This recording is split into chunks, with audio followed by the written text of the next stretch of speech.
Hey everybody, welcome back to Double D Vintage Baseball Cards. My name is Dylan.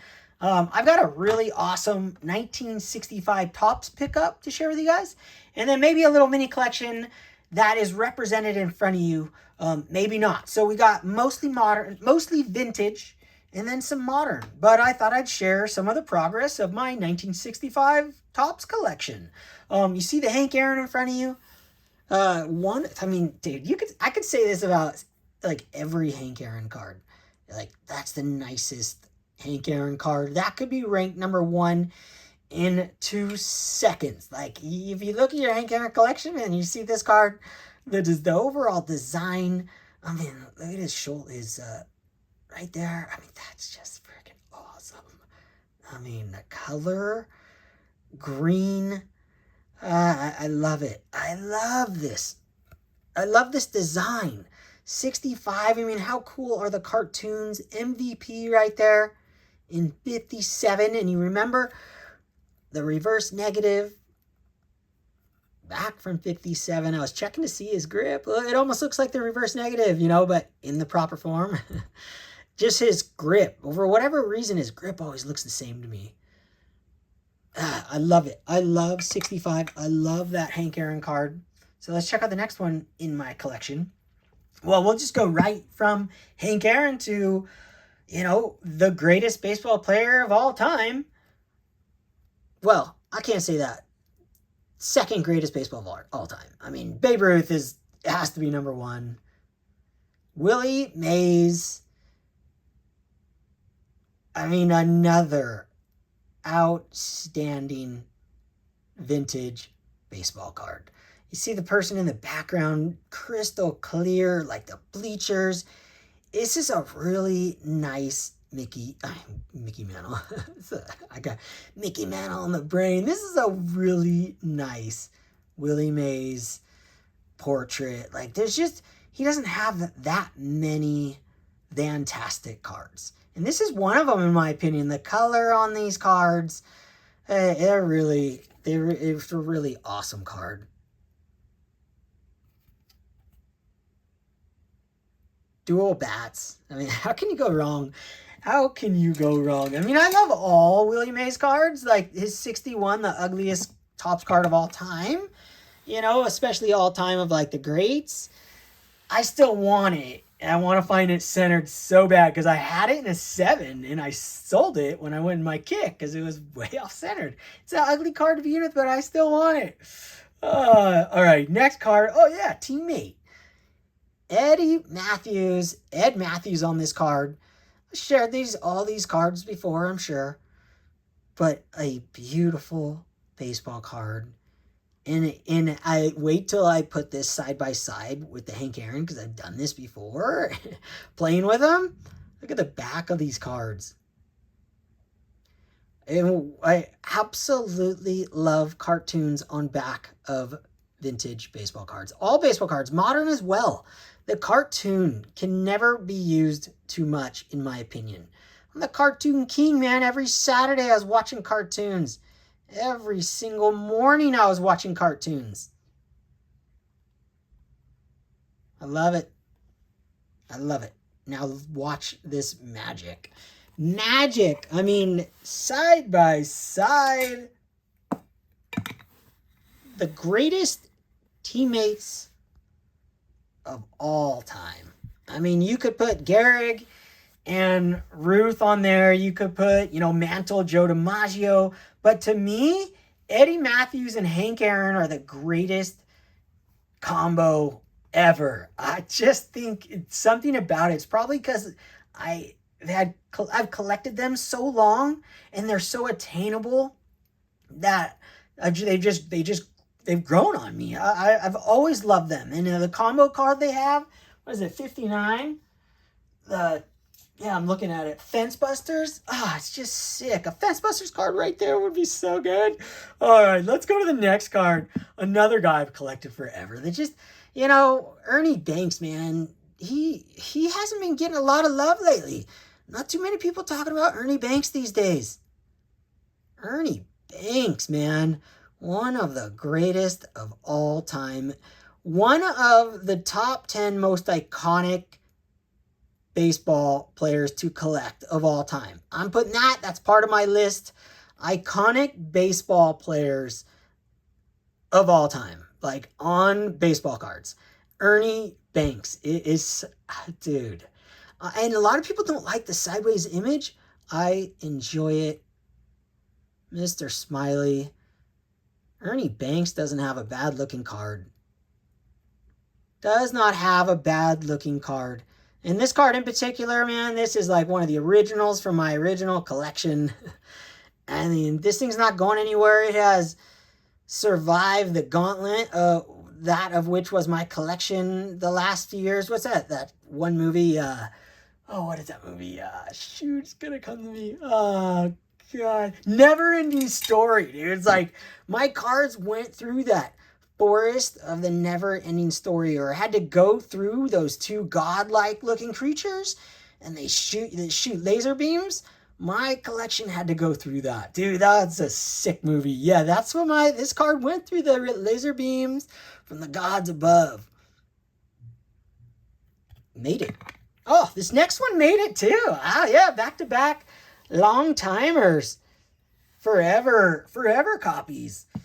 Frank Robinson. This is another one, another guy that has like the best looking baseball cards of all time. On the Reds. I mean, how's that logo? It's just incredible.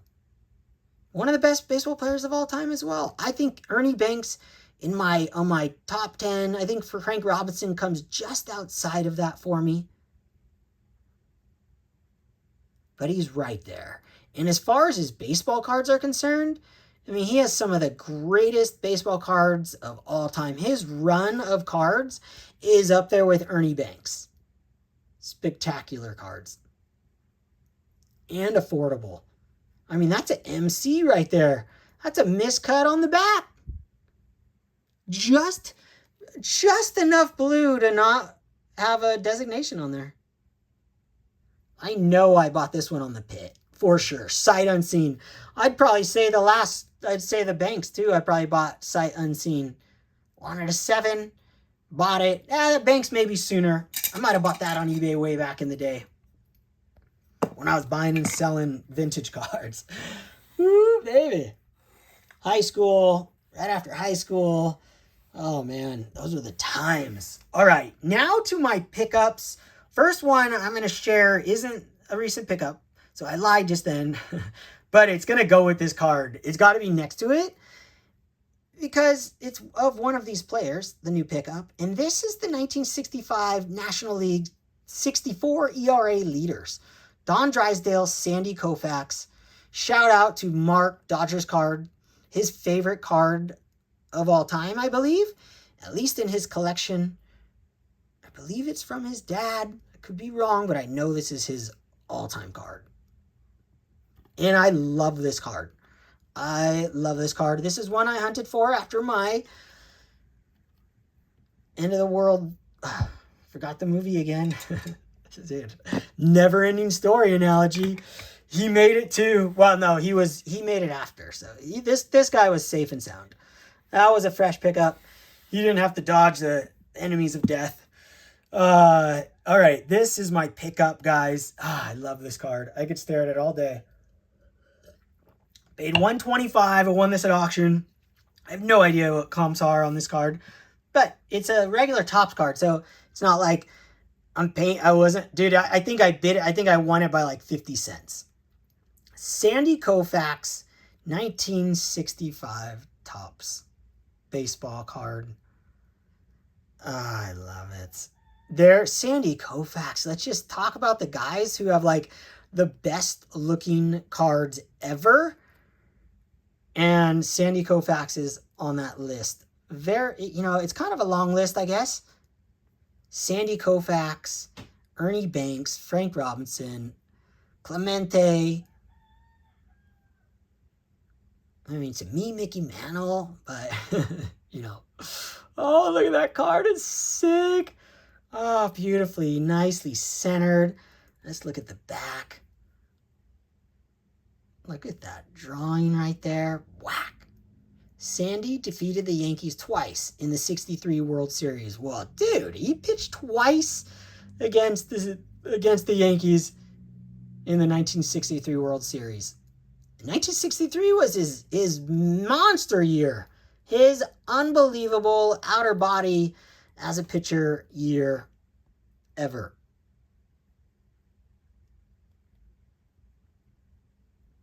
It's just a gorgeous, gorgeous card. What a specimen.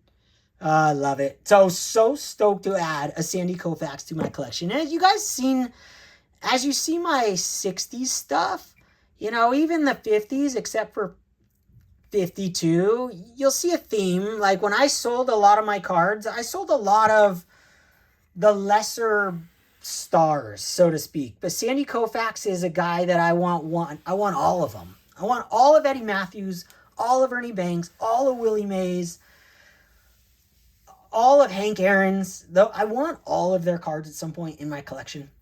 You know, that's a lifelong goal. But I miss out on a lot of other guys. Like Don Drysdale, don't need all of his cards. Might have a couple now.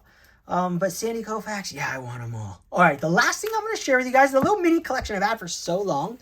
And let me share, let's just put these in a row right here. So look at those two together, right? Let's move this over here.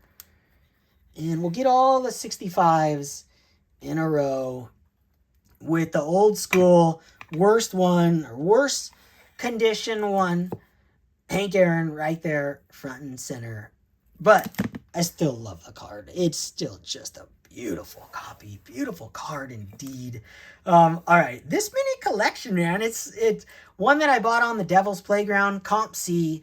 I just, for whatever reason, when I started looking up rarity of cards, I love mini cards. I don't know why I was so attracted to this. The Gypsy Queen, they're black and white or sepia colored. I don't even know what you'd call this. But these are the minis. And this is Jackie Robinson. And this thing is numbered out of 99. So when I started like going and doing my own, when I really learned about the numbering and like how rare certain cards are, obviously it was after YouTube, you know, when I found, you know, when you can look up on Cardpedia and know exactly how hard this card was to pull. It was when I was making my labels and I really dove into them, and I was going to make a label for these, and I labeled some other Gypsy Queens. And so these were like, I just went on a little tangent one night, had like maybe a week long, and I bought a few of these and I love them, but I don't want to just slab everything. So I have this one touch collection. It's perfect. And these were really hard to pull out of 99. This was like $7. Okay. So I spent, I would say, $25 to $30 total for this collection. And this is the Larry Doby. I love them. I really love them. And one day, maybe I'll upgrade them into my slabs, numbered to 99. One of those, probably one every couple boxes, I'd say. You know, something like that. Not easy to come by, and the set's large. Oh, I mean, it's a large set. Next one. Oh, wait, yeah, this is another year. So it was also during a period, like, I'm going to collect Jackie Robinson modern cards. You know, like my Mickey Mantle collection. And I told myself, man, Jackie's the guy I should be collecting. Just as he's becoming higher and higher up on the totem pole of vintage, you know, why isn't that translating into modern? And I think maybe it will. So I told myself, yeah, I'm going to start collecting all Jackie's moderns, but I haven't really started, but I did buy a couple. I have a few. And I probably will start an album at some point. But yeah, this one numbered 250. So 2010, see, that's the problem. 2013, I can't read the backs of these very well. So that's another reason to make my labels, because I can read what the heck the card is. You know, years from now when I come across them again, or, you know, or next week, or yeah, years from now, if you forget, you know. So let's put this Jackie next to the other Jackie. Almost got me on a crazy kick. Well, I picked up one more from that set, Probably because these are the only ones I really wanted and that were available on the Devil's Playground. And I might have bought some of these on eBay too. Joe DiMaggio. Another guy I'm like, dude, I could collect all his modern stuff too. But you gotta be choosy. It's endless. It's an endless rabbit hole. But to have a little mini collection like this, it's perfect. And it takes me less time to put it in one of these. Obviously, you don't have to make a label and all kinds of work. But I do get to research it more, so I would know how rare this was. I could tell you guys, 1 out of every 99 packs or something, right? And I love to learn that stuff. And I can't memorize it all. There's no way. Especially when I just go on a tangent and buy a little mini collection. So I love this little mini collection. It's super fun. I encourage you guys out there to do little mini collections like that. That was like the cost of a blaster to get 4 cards, 2 Jackie Robinsons, the Joe DiMaggio, Larry Doby, you know, out of 99 or out of 50, like tough to pull back then. These are older cards. Man, I'm inspiring myself right now. I'm going to go on there and start looking for more Jackies. Right now, I really like these a lot. Oh, okay.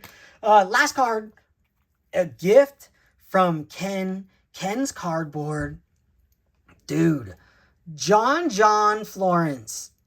Now, the season just started for surfing. They're probably like 4 or 5 contests in. But actually, I take that back. Probably the 3rd contest in. And this is the Olympics card of John Refractor. And Ken's Cardboard. Ken sent this to me for Christmas. I slabbed it up. Dude, this is sick. John's one of the greatest surfers ever. I would say, technically, him and Gabriel Medina, the guy that did that Superman pose during the Olympics, are the 2 greatest overall surfers of all time on a talent level. Kelly Slater would have been if he grew up during this time, but he's kind of older, so he pushed surfing as far as it can go. But John and Gabriel Medina are the next guys that are really pushing the level. There's some other guys as well, but John, let's see what John's stats are. 3-time world champion, 2016, 17, 2024, 5-time Triple Crown winner. And Triple Crown are 3 contests on the North Shore. They don't hold it anymore, which is a real bummer. And he won the Eddie Aikau in 2016. Big wave contest. Gift from Ken, 24. So freaking sick. I started going on a tangent after these. I was looking up gold refractors, autograph versions, but the only ones that look good where you see the actual barrel that he's in is the regular one and the refractor. The gold ones and stuff, you don't even see the wave. You're just standing on a board. So I'm going to have to find I want an autographed one that is a regular refractor. And I'll find one that goes to auction at some point. I just love it. I love it. It's so sick. Such a cool card to add to my collection. Thank you, Ken. Oh, I got one more. This is from Ben, Blick's Cards. He sent me this Jerry Lopez. Dude, I totally forgot. This is sitting right here. Goodwin's Champions, 2009. And I haven't shown, this is Mr. Pipeline. So the only guys who surf Pipeline better than Jerry Lopez, there's not too many. I mean, now these guys would probably smoke Jerry Lopez because of all the technicality and how good surfing has become. But John grew up at Pipeline, just like Jerry Lopez. And he's like the king of Pipeline. John lives there. Kelly Slater's the greatest to ever surf it. As far as on a totem pole level or a contest level. But John's next level. Unbelievable. And Jerry Lopez was Pipeline, the original Mr. Pipeline. Super stoked to add this to my surfing collection. Both of these cards and both were gifts. Really special. Thank you, Ben. Thank you, Ken. And that's what I got for you guys. I really, really appreciate all your time. And I love all the comments. Love reading them. I hope you guys are inspired out there by everyone, all the people out there putting content out, and your friends, talking to them at shows, and all the above. And don't be influenced. Shaka.